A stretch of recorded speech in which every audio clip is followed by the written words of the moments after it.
The soldier, believed to have been the only American POW in Afghanistan, is finally coming home. But not everybody is celebrating.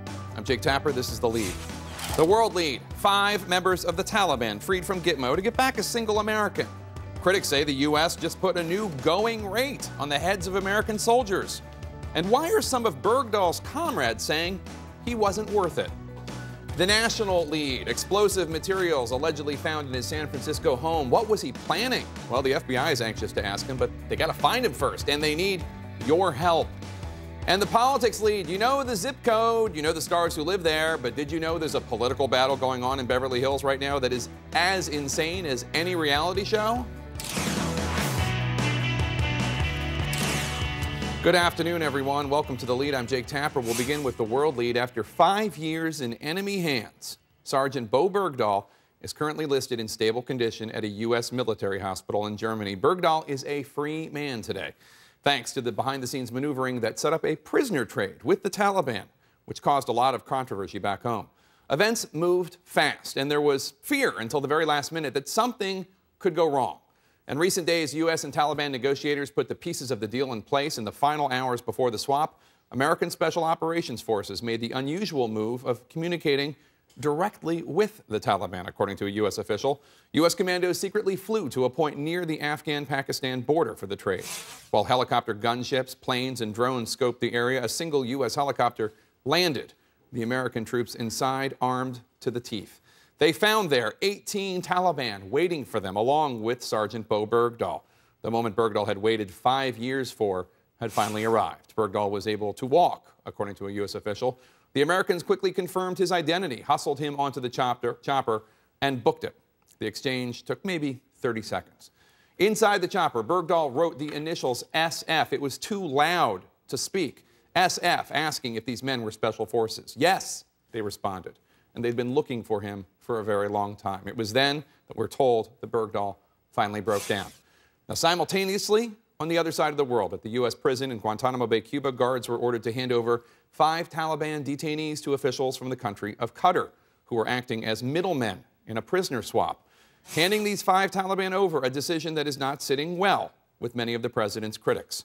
And while Bergdahl was believed to be the only remaining prisoner of the Afghan war, the circumstances of his capture remain extraordinarily murky, with some of his fellow troops suggesting he was at fault for essentially walking into enemy hands.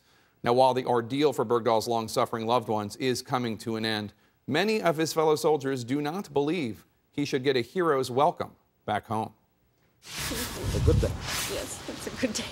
Welcome news for Bo Bergdahl's parents. Their son, America's only known prisoner of war, was released by his Taliban captors and coming home to Idaho. 5 years is a seemingly endless long time, but you've made it.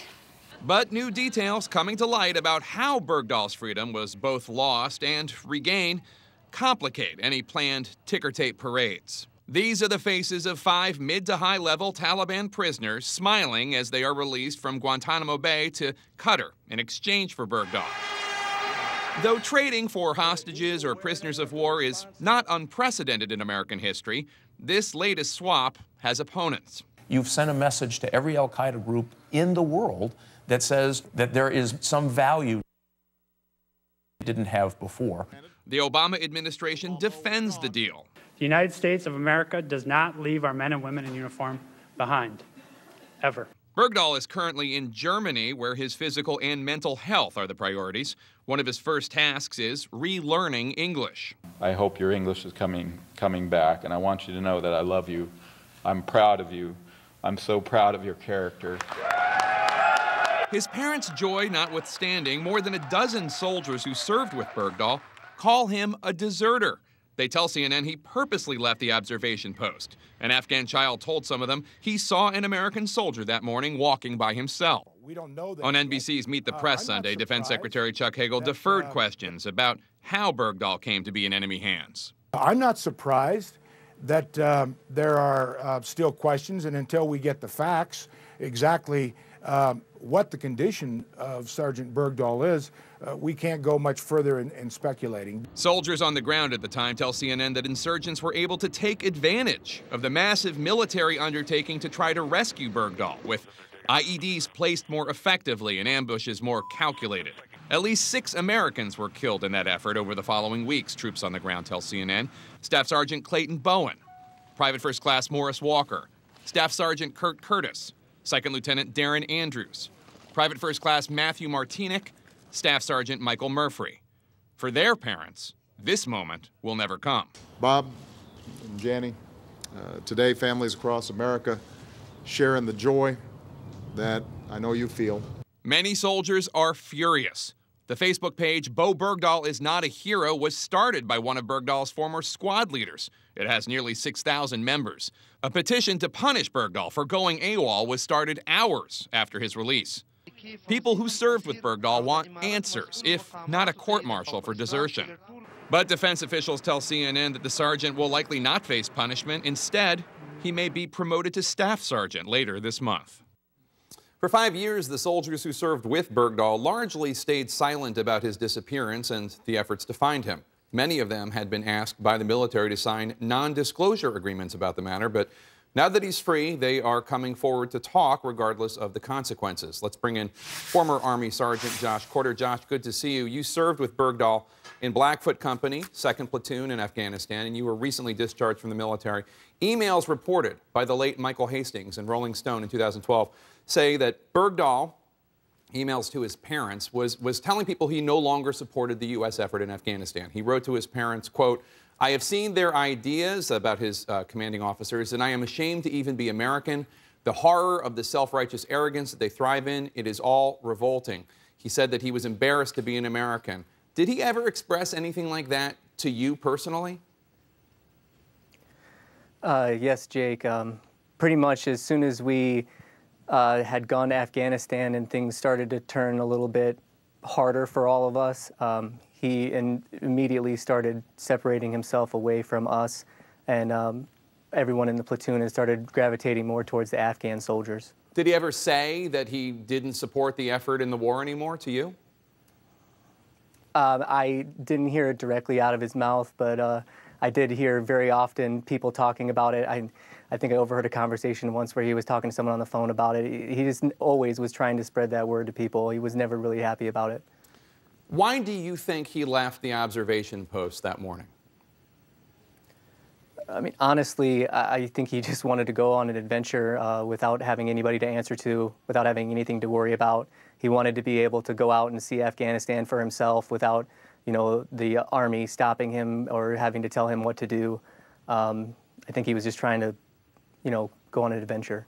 And I know from talking to you earlier and also more than a dozen of your fellow soldiers with the 501st and other units, a lot of people are upset because so many men were lost in the search for him. In fact, you have the names of 2 of those soldiers lost tattooed on your back. I believe Martinick and Andrews and Foster, 3 of them I see now, Blackfoot Company. Tell me about these men, and does this make you angry about Bergdahl's release? In a way, it really does. It's very frustrating to me to turn on the TV and to see Bergdahl's family on the TV being shown to everyone. And then these soldiers, although they had very beautiful and extravagant ceremonies after they died, were pretty much only recognized in the local news, local newspapers. They were never nationally televised for their sacrifices in the way that he is. And he pretty much voluntarily walked away and in turn caused you know, the actions that may have killed them. I know the parents of one of them, one of those soldiers who died, he died on the same day that Michael Jackson died, and he was very upset that not as much attention or even a minuscule amount of attention went to that death. Now as to what should happen to Bo Bergdahl, Greg Leatherman, who I believe you know, he was a former squad leader, he said, quote, "I am pleased to see him return safely. From experience, I hope that he receives adequate reintegration counseling. I believe that an investigation should take place as soon as healthcare professionals deem Bergdahl fit to endure one." I've talked to other soldiers who think that he should be court-martialed for desertion. What do you think? I mean, by no means do I think that he needs to be pulled out of the hospital and brought before anybody right now during this time. I mean, I do understand that his family has had him gone for this period of time without any or very limited contact with him, and I understand that they probably want to, reunite some of those bonds. I mean, even soldiers in prison get to speak to their families from time to time, so I understand that. Sure. But as soon as he is able and as soon as he is fit, I do believe that he needs to be questioned and basically tried if necessary. For leaving the observation post and for deserting the unit. I mean, yes, yeah. Any of us would have died for him while he was with us. And then for him to just leave us like that, it was a very big betrayal. Now, you and lots of other soldiers signed a non-disclosure agreement with the military. I've really never heard of anything like this happening on such a widespread scale for regular Joes as opposed to special forces. Are you worried now that the military is going to try to punish you for talking? I mean, it's certainly a possibility, but I don't think that I could have continued to go on without being able to share with you and the people the true things that happen in this situation. Because if you guys aren't made aware of it, it'll just go on. He'll be a hero, and nobody's going to be able to know the truth. And the truth that you want people to know is that he left, he deserted, in your view, and that good men died trying to find him. I mean, he's at best a deserter and at worst a traitor. Former Sergeant Josh Corder, thank you for talking to us, and thank you for your service. Thank you.